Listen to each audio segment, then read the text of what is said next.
네, 9일자 말씀 창세기 21장 8절부터 21절까지 우리 한 절씩 교도하겠습니다. 저부터 읽겠습니다. 아이가 자라매 젖을 떼고 이삭이 젖을 떼는 날에 아브라함이 큰 잔치를 베풀었더라.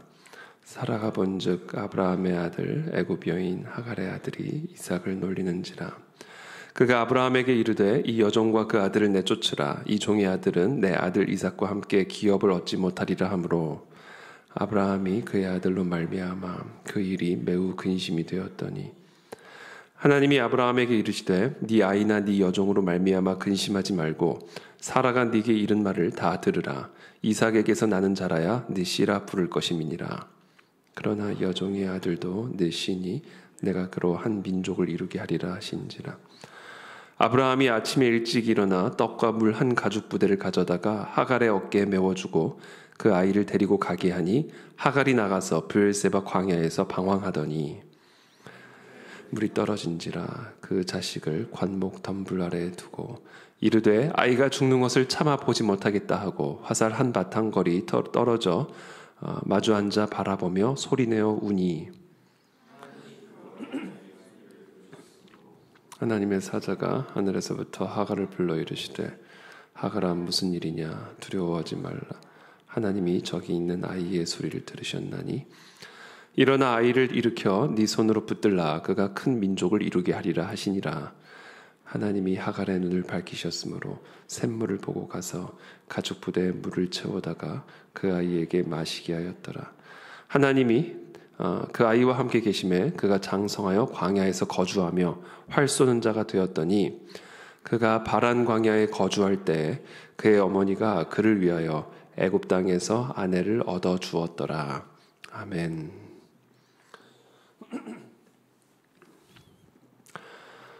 네, 이삭을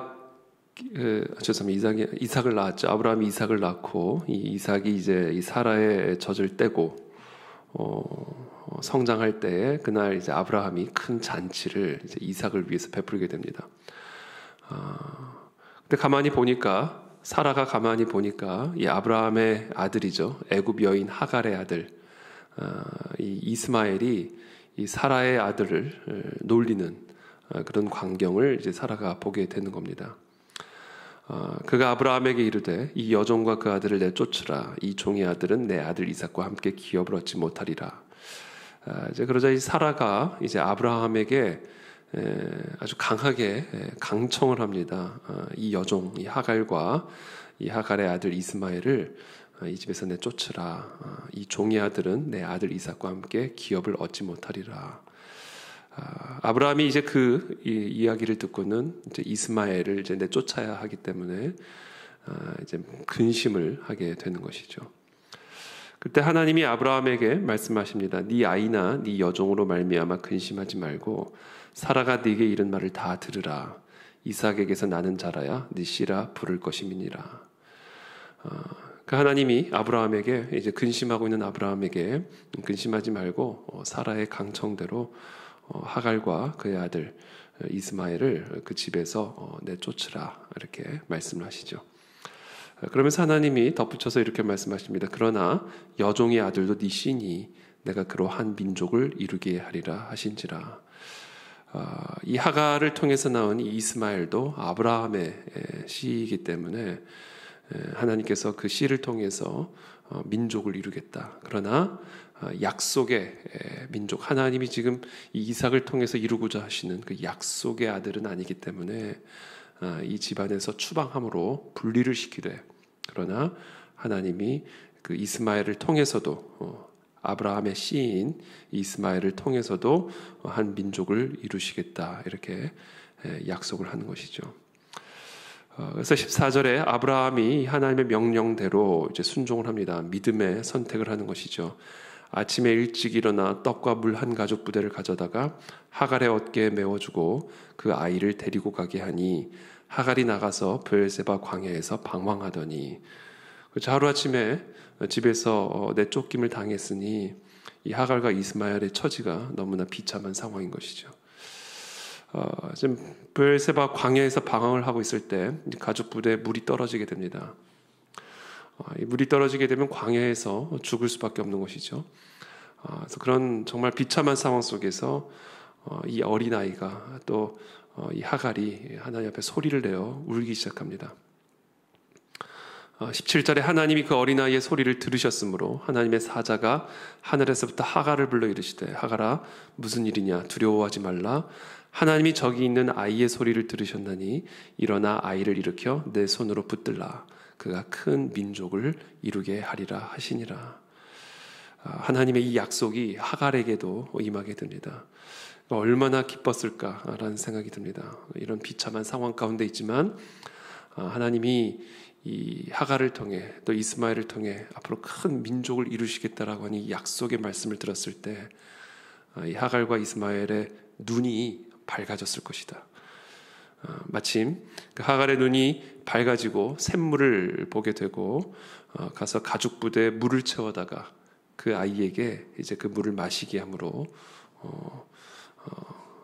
그 삶이 하나님의 은혜 가운데 진척되어져 가는 것을 오늘 기록을 하고 있습니다. 그래서 20절에 하나님이 그 아이와 함께 계심에 그가 장성하여 광야에서 거주하며 활 쏘는 자가 되었더니 그가 바란 광야에 거주할 때에 그의 어머니가 그를 위하여 애굽 땅에서 아내를 얻어 주었더라. 이렇게 이스마엘이 성장하여 민족의 아버지가 되어져 가는 그런 과정, 그 시작점을 오늘 기록을 하고 있습니다. 저는 오늘 이 본문을 약간 두 가지 측면에서 두 가지 약간은 상반된 관점에서 우리가 좀 묵상을 할 수가 있습니다. 일단은 이삭은 이제 믿음의 아들, 약속의 상징이죠. 하나님을 믿는 믿음의 상징, 이삭입니다. 이스마엘, 이건 불신의 상징이죠. 하나님은 분명히 아브라함에게 약속을 하셨고 사라에게 약속을 하셨습니다. 이 사라를 통하여 아들을 줄 것이고 이 아들이 약속의 기업을 이어갈 그래서 민족의 조상이 되어질 아들이다라는 것을 분명하게 하나님이 말씀하셨어요. 그래서 이 이삭 사라를 통해서 나오는 아들 이삭을 통해서 하나님은 하나님의 민족을 이룰 것이고 그 민족을 통하여 하나님의 복이 이 온 열방 가운데 흘러가게 하는 복의 근원으로 삼겠다라고 분명하게 약속하셨습니다. 그러나 우리가 잘 알다시피 이 아브라함이 나이가 많았고 또 사라도 나이가 많았고 그래서 하나님의 사자가 이 아브라함의 집에 찾아와 말씀을 하시죠. 내년 이맘때쯤에 사라에게 아들이 있을 것이다. 근데 그 이야기를 듣고 사라가 지금 우리가 나이가 많고 노쇠해서 늙은 상태에 무슨 아들이야? 라고 속으로 비웃었다. 이렇게 기록을 하고 있어요. 속으로 비웃었다. 전혀 상황과 환경과 맞지 않는 말씀을 주신 거예요. 아니 우리가 이렇게 나이가 많고 늙어서 노쇠했는데 도대체 우리에게 무슨 아들이 생길 수가 있겠단 말이야. 상황, 합리, 이성, 인본주의죠. 인간의 관점으로 볼 때, 인간의 능력을 기준으로 볼 때, 인간의 상황을 기준으로 볼 때 이것은 불가능한 일이야 라고 속으로 비웃었던 거예요. 그러니까 이게 지금 아브라함의 상황이었죠. 아브라함의 수준. 그러니까 하나님이 사라가 아들을 낳지를 못하니까 시간이 지나도 아들을 낳지를 못하니까 결국은 이스마엘을 취해서 아니라 죄송합니다. 누구예요? 하갈을 취해서 이스마엘을 낳게 되는 것이죠. 그러니까 이게 아브라함의 믿음이었어요. 믿음의 수준이었습니다. 그러니까 이스마엘은 불신의 상징, 그렇죠? 이삭은 믿음의 상징이에요. 결국 하나님은 아브라함과 사라의 마음 안에 그와 같은 마음이 있었던 것을 아셨음에도 불구하고 하나님은 하나님의 사자를 보내셔서 다시 한번 약속을 하시고 그리고 정확하게 1년이 지난 후에 하나님은 사라에게 아들을 주시죠. 그래서 우리는 성경에서 이삭, 그럼 이건 믿음의 상징. 우리의 상황과 환경과 우리의 능력을 넘어서는 하나님의 그 전능하심을 믿는 그 믿음의 열매. 바로 이삭이죠.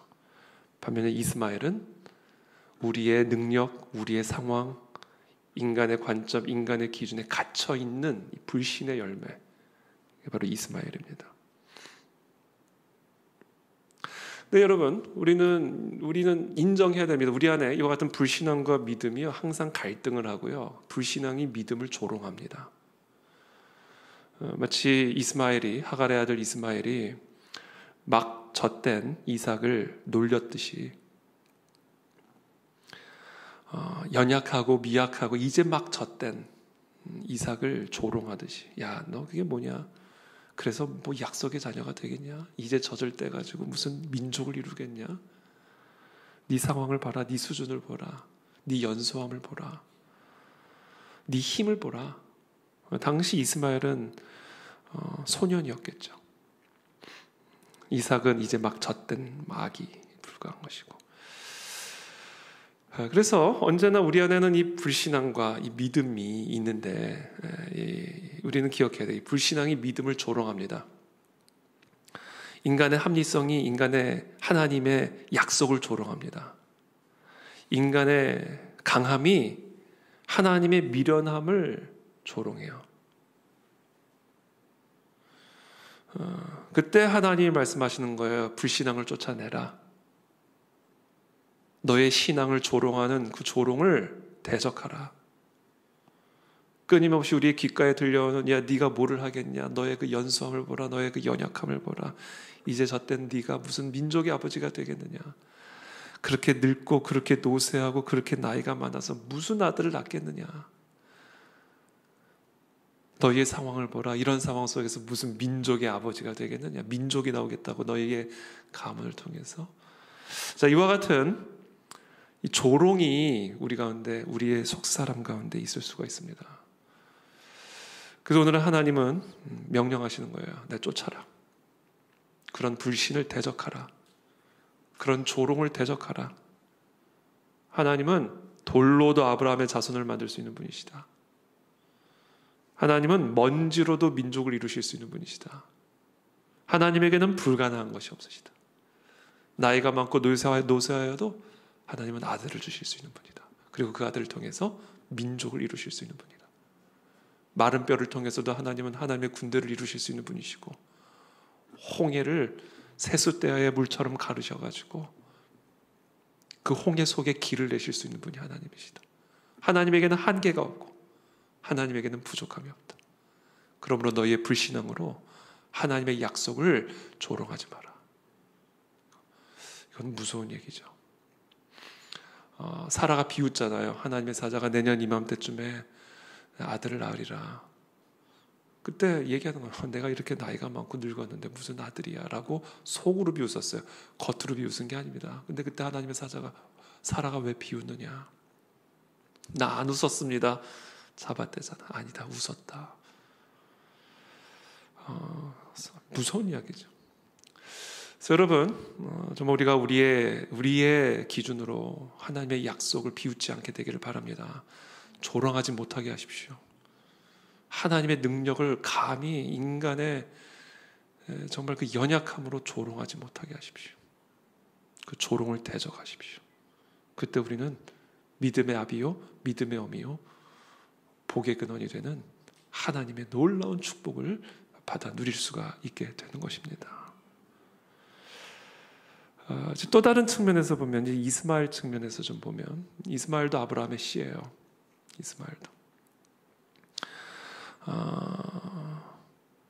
이스마엘도 하나님의 자녀입니다. 우리가 믿음의 선택으로 말미암아 때로는 광야와 같은 상황을 접할 수가 있게 됩니다. 우리의 환경, 우리의 상황을 거스를 때, 또 우리의 수준을 거스를 때, 우리의 능력을 거스르는 선택을 할 때, 때로는 우리도 이스마엘과 같은 광야에 처하는 그런 경험들을 하게 됩니다. 왜냐하면 하나님의 약속은 우리의 상황, 우리의 수준, 우리의 능력, 사람들의 평가, 세상의 인정들을 거스를 때가 대부분이거든요. 왜냐하면 하나님은 그 모든 것들을 초월해서 일을 하시는 분이기 때문에, 그것과 상관없이 일을 하시는 분이기 때문에 우리도 그것과 상관없이 하나님의 뜻을, 믿음을, 하나님의 전능함을 선택하여 따라가려고 할 때 어쩔 수 없이 우리도 이 세상의 수준, 세상의 기준, 세상의 인정, 사람들의 평가를 거스르는 것과 상관없이 그냥 하나님을 따라가야 되는 그런 때들이 있어요. 그래서 그러다 보면 당연히 광야를 경험하겠죠, 인간적으로는. 왜냐하면 전혀 우리의 상황과 환경과 세상의 기준이나 인정과 사람들의 평가와 전혀 상관없이, 전혀 그것을 아랑곳하지 않고 그냥 믿음의 선택을 하는 것이기 때문에 그냥 하나님만 믿고, 홍해도 그냥 광야처럼 메마르게 하실 수 있는 분이고, 광야도 하루아침에 홍해처럼 만드실 수 있는 그냥 그 하나님만 믿고 가는 거기 때문에 우리의 상황과 환경과 전혀 상관없는 믿음의 길을 가다 보면 인간적으로는 광야의 길을 통과할 수가 있죠. 세상에 조롱을 받기도 하고 사람들의 외면을 당하기도 되고 근데 그런 상황 가운데 하나님이 이스마엘에게 나타나셔서 또 하갈에게 나타나셔서 내가 너의 그 부르짖음을 듣고 있다. 나는 전능하신 하나님이다. 내가 너로 민족을 이루게 하리라. 라는 이 약속의 말씀이 그 광야 가운데 있는 이스마엘에게 임하게 된 거예요. 믿음의 선택으로 말미암아 광야로 들어갔을 때 그와 같은 부르짖음 가운데 임하신 하나님의 약속, 내가 큰 민족을 이루게 하리라. 그때 이 하갈의 눈이 밝아지게 되고 샘물을 보고 그것을 마심으로써 광야에서 활을 쏘며 말을 타고 활보하는, 장성하는 하나님이 그 아들과 함께 하셨다, 이렇게 말씀하시죠. 하나님이 그 아이와 함께 계심에 그가 장성하여 광야에서 거주하며 활 쏘는 자가 되었다. 광야를 집으로 삼아, 광야를 자신의 발판으로 삼아 거기서 활을 쏘는, 지배하는 점령자가 되게 하셨음을 오늘 보게 되는 겁니다. 그래서 오늘 우리는 약간 좀 상반된 관점으로 이스마엘이라는 인물을 우리가 한번 좀 묵상을 해볼 수가 있습니다. 그래서 이스마엘을 불신의 상징, 이삭을 약속의 상징으로 봤을 때 약속을 끊임없이 조롱하는 이스마엘, 우리의 불신앙을 대적하라, 내쫓으라. 또 다른 한쪽에서는 우리가 그와 같은 믿음의 선택을 할 경우에 우리는 광야에 들어가게 되고, 그러나 그 광야 가운데 하나님이 주신 약속의 말씀을 통해 우리의 눈이 밝아지게 되고, 그래서 우리는 그 광야를 지배하고 정복하고 다스리는 그와 같은 하나님의 사람이 되어져 갈 수가 있는 것이다 라는 것입니다. 그래서 오늘 그것을 종합적으로 이 양반된 상반된 이 묵상을 우리가 이제 종합적으로 결론을 내리면, 우리가 하나님을 믿는 믿음, 그렇죠? 하나님의 전능하심을 믿는 믿음으로 광야에 들어갈 때 하나님은 우리와 함께 하셔서 우리의 믿음을 장성케 하여 활 쏘는 자, 힘 있는 자가 되게 하셔서 하나님의 약속, 믿음의 아버지가 되게 하는, 복의 근원이 되게 하시는 하나님의 뜻을 이루어 가실 것이다 라는 겁니다. 그러므로 하나님의 약속을 믿는 믿음으로 우리 모두가 다 우리의 현실과 부딪히고 우리의 상황과 부딪히고 우리의 기준, 세상의 평가, 사람의 인정과 부딪힘으로 하나님의 약속을 이루어가는 그런 귀한 복의 근원이 되어지는 우리 모두가 되시기를 예수 그리스도의 이름으로 축복합니다. 함께 기도하겠습니다. 아버지 도와주십시오.